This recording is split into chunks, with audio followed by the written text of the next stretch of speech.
I just want to start by saying happy birthday to Doug.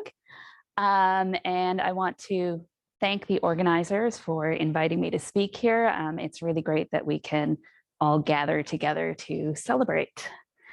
So I'm going to be talking about some work we've done on the Hamilton-Waterloo problem, and I'll be talking about some joint work with Peter Danziger, who is here, Andrea Pastina, and Tommaso Traietta, who I believe is attending online.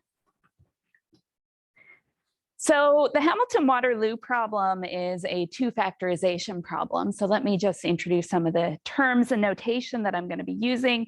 So a two-factor of a graph G is, of course, a spanning two regular subgraphs. So essentially, some collection of vertex disjoint cycles that span the graph.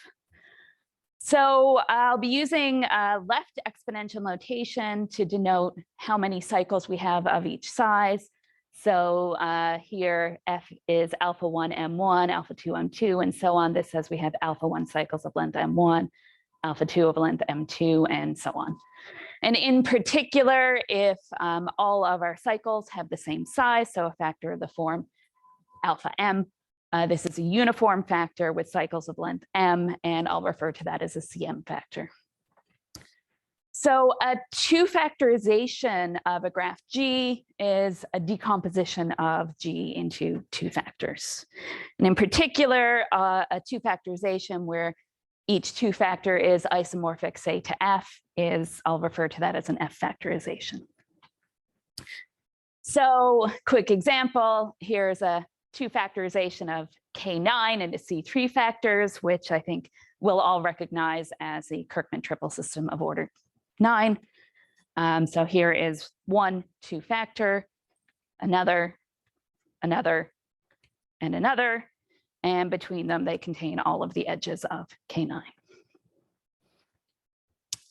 All right, so before I talk about the Hamilton-Waterloo problem, I'm going to briefly mention the Oberwolfach problem, which was posed by Ringel in the 1960s. So essentially it says, well, given some two-factor F of order V, can you find an F factorization of KV?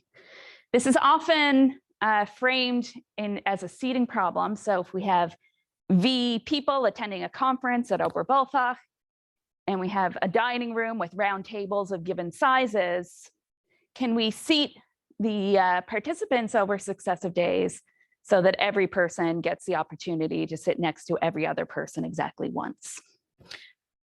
So if we think about this formulation of the problem, you'll pretty quickly come up with one necessary condition that if we think about a two-factor, it has two edges at every vertex. So the degree of every vertex has to be even.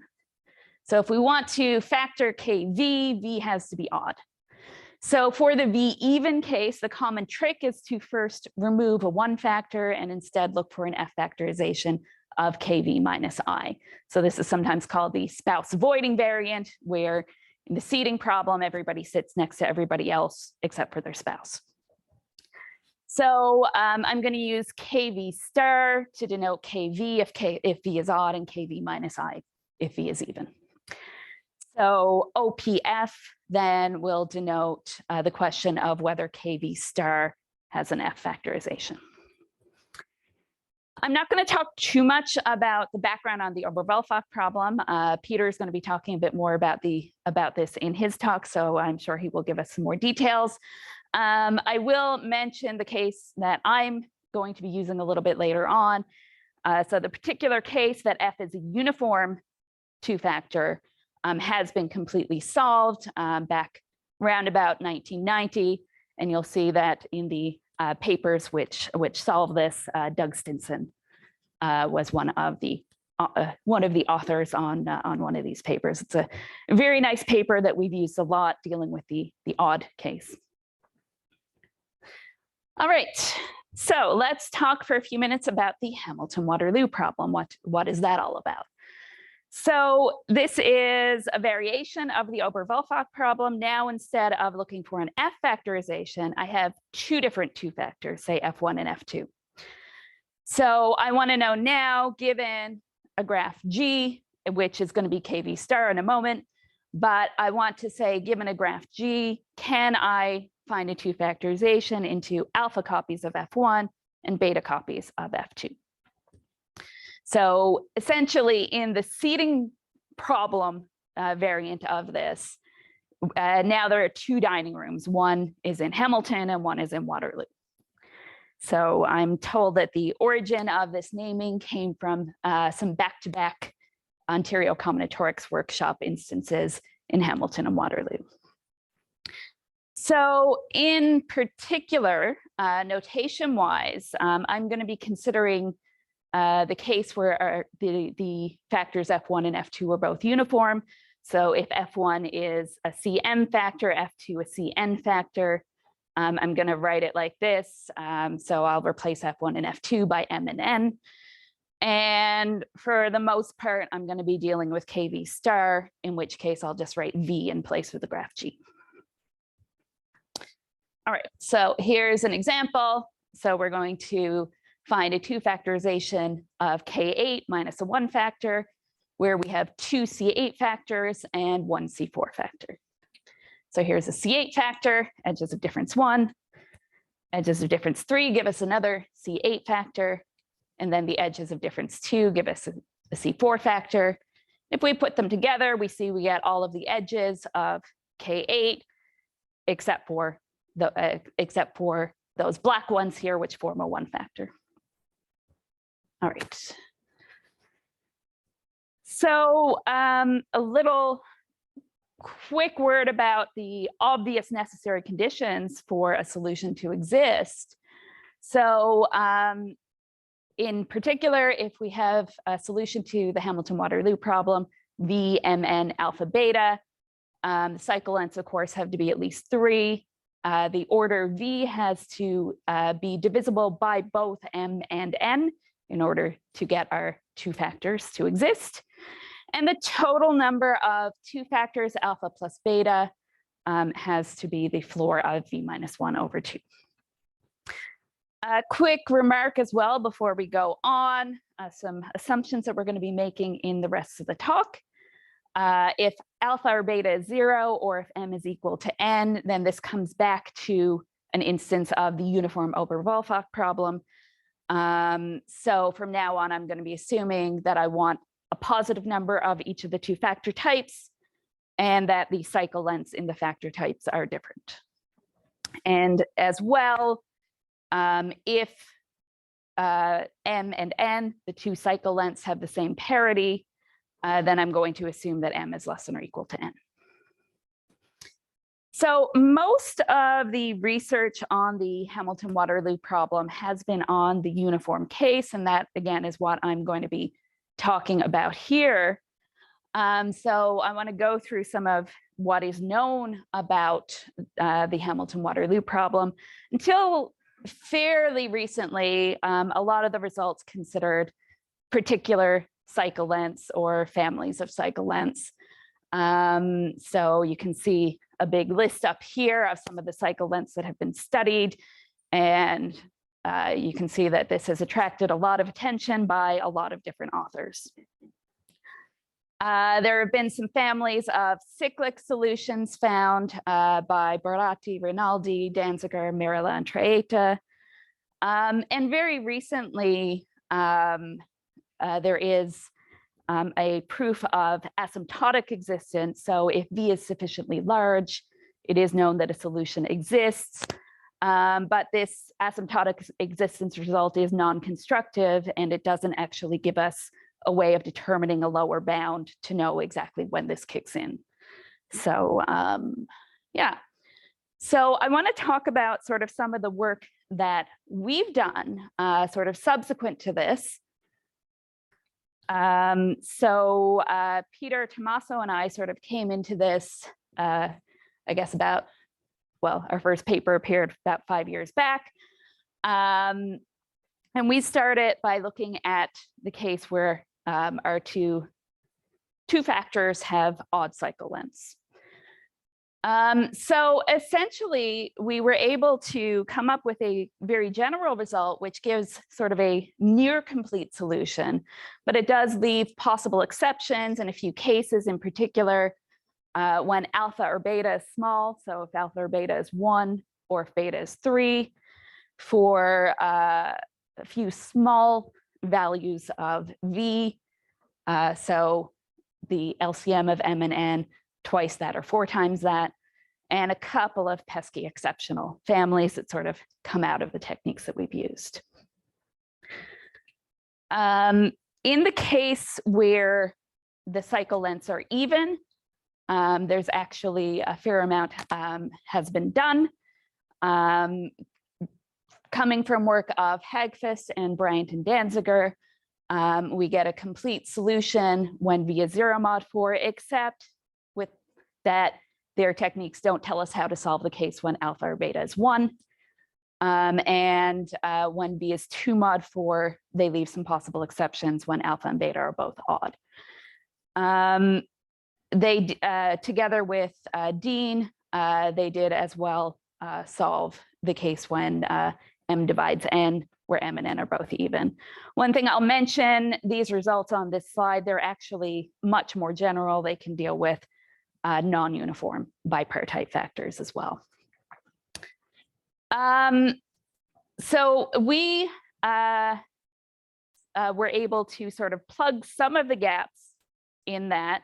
So for M and N even, we gave sort of a comparable result to what I mentioned for the odd factor case.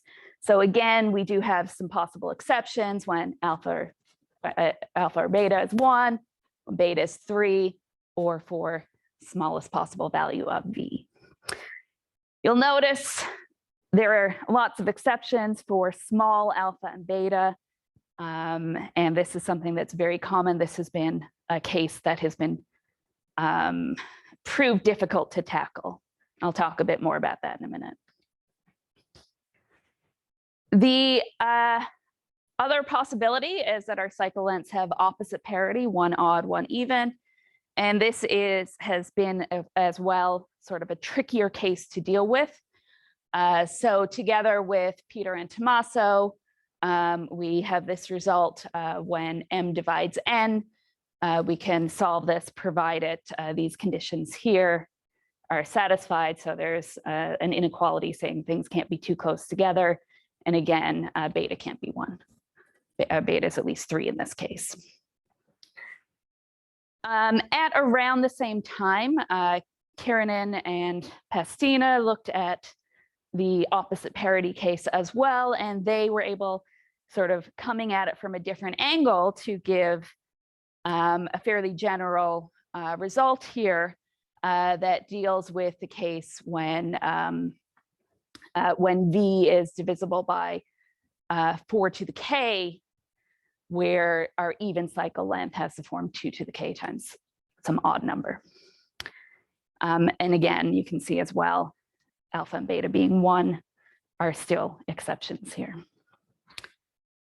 All right, so very recently, sort of a few years ago, actually, in at one of the Italian combinatorics conferences in Arco, so Peter, Adrian, Tommaso, and I were all there, and we sort of said, okay, if we knock our heads together, maybe we can come up with something new here. And so this is the result that we have. We're dealing here specifically with the case where V is divisible by 4 times the LCM of M and N. And we get a solution with possible exceptions here when the GCD of M and N is 1 or 2, and for a couple of small values of V and 1, again, pesky exception here. But what you'll see is not an exception in this result is alpha or beta being 1. So this is something nice. We've actually been able to plug some of those cases that, that we couldn't deal with before. Okay. So in the rest of the time, I want to sort of briefly give you a flavor of some of the techniques that we've used to tackle the Hamilton-Waterloo problem. So we're a little bit of notation here before I get into that. Lexicographic products, I'm going to use this notation GN to denote the lexicographic product of G with an empty graph of order N. So essentially, I'm taking G and blowing up each of its vertices into a part of size n. So CMN is a blown up cycle, KMN is a complete equipartite graph. Okay, so how do we attack the Hamilton-Waterloo problem? So here I'm going to let G be the GCD of my two cycle lengths M and N, L the LCM, and I'm going to write M as capital M times G, N is capital N times G, and I'm going to, V here is divisible by L. In our recent results, V is actually divisible by 4L, so I'm going to write V as 4L times T. So the idea here, we're going to decompose KV, oh, sorry, there's a typo here, this should be K4L, into T copies of K4L, and then a complete equipartite graph with parts of size 4L. In general, we can vary our parameters here. Essentially, our part sizes should be some multiple of L. So here's a picture. We decompose in this way. And then we've got these copies of K4L in this case. And by the solution of the uniform Oberwolfach problem, then we can fill these with CM factors or CN factors as we like, whichever we have enough of to just fill those and get those out of the way. So then what remains, we have to find a way of factoring our complete equipartite graph. So what we do first is take our complete equipartite graph and we use a well-known result of view and blow it up. Essentially, we decompose a complete equipartite graph into cycles, blow them up, and this lets us decompose our complete equipartite graph into blown up cycles of a particular size. In this case, we've factored them into things that look like CG blown up by 4MN. So what remains at this point is, well, how do we factor these blown up cycles? Oops. Okay, so we're going to view them in this way. Essentially, we're going to use some additive group, gamma, in order to index the vertices within a part. So I'm going to view, if I have a subset S of gamma, I'm going to view this graph CGS as follows. The vertex set is gamma times ZG. And then I have edges of this form, xi, yi plus 1, where the difference y minus x is in the set S. Okay, so y minus x will be the difference of that edge. And in particular, if I take S to be the whole group gamma, then I get my blown up cycle back. So for example, here gamma is Z6, and I've blown up a 3 cycle. The yellow vertices are identified, just drawn it on the flat for visual purposes, and the set S is 0, 1, 4. So the red edges here are the edges of difference 0, blue edges of difference 1, green edges of difference 4. All right. All right. So what we actually do is define some matrices over our group gamma, which are going to let us construct our factorizations. So a row sum matrix, so RSM gamma S, where S is a subset of gamma, G and sigma, where sigma is a list of elements of gamma of the same size as S, is defined as follows. So it's an S by G matrix. Each of the columns is a permutation of our set S. And if we add up the rows in the matrix, the list of row sums gives us sigma. Okay, so here's an example of a row sum matrix over Z9. And here S is Z9 itself. We have 3 columns, and we have 4 rows that sum to 0, mod 9. 4 rows that sum to 3, and then the last row 1, 2, 3 sums to 6. Okay, so you can check all those sums, not too hard to do. So how do we use these matrices then to decompose our blown up cycle? Well, the idea here is if I think about what happens, I'm going to view the elements, the entries in my matrix as differences of edges. So each of these rows is going to generate a cycle, and the length of that cycle is going to depend on the order of the sum of the row. So in particular, if I have a sum of order m in gamma, this is going to give me a cycle of length g times m, which is what I'm looking for. So in particular, if I can find one of these matrices where my list of row sums has alpha elements of order m, beta elements of order n, then I'm going to get alpha cycles of length g, alpha gm factors and beta gn factors.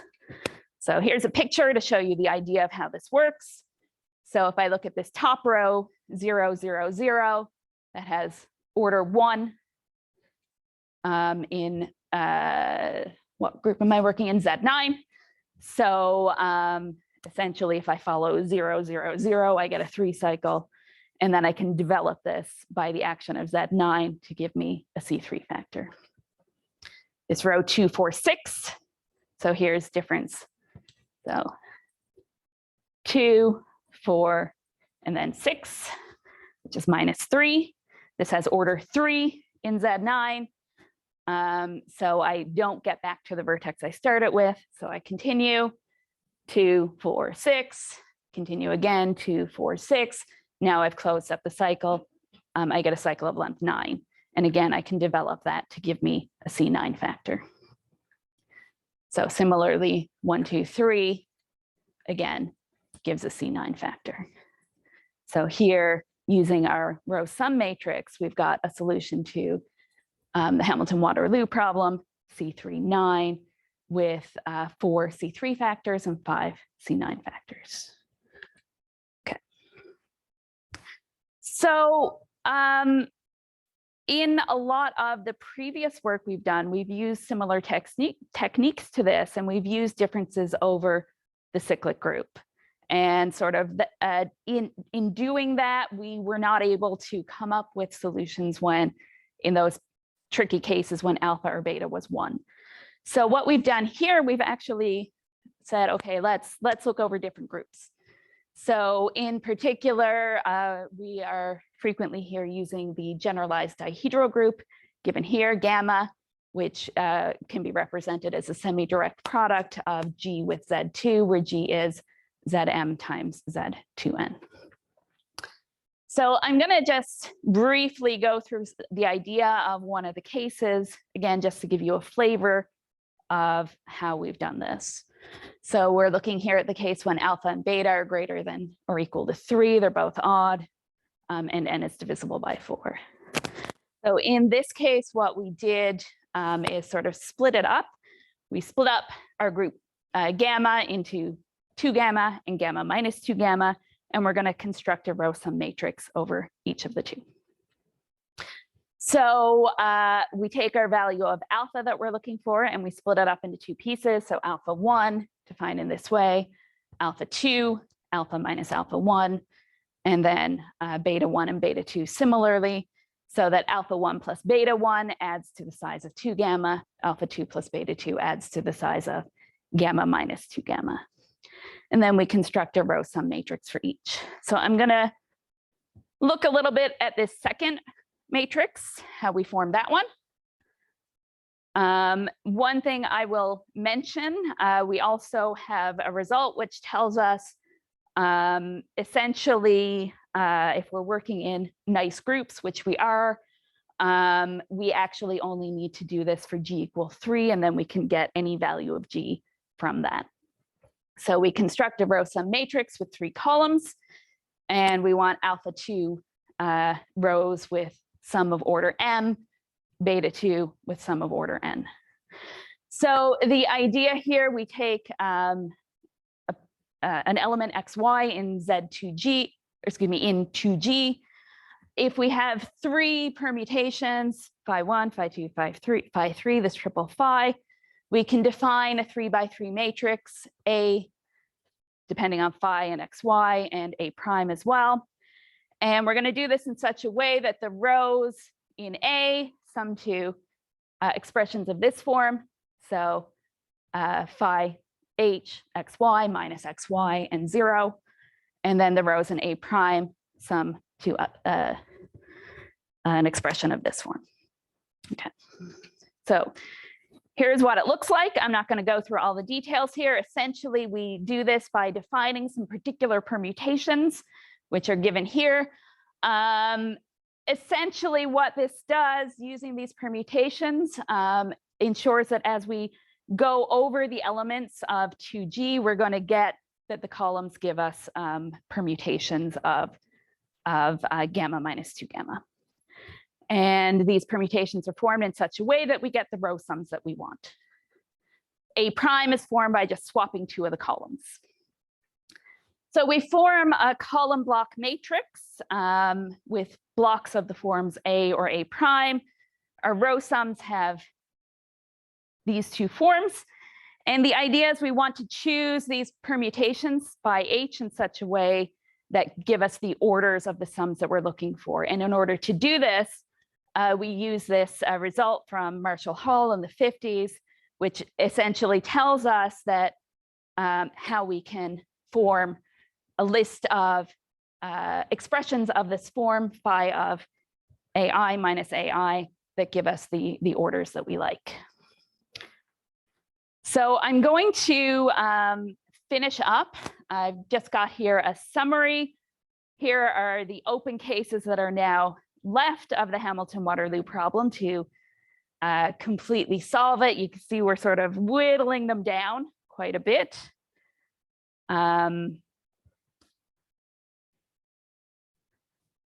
Give you a second to look here.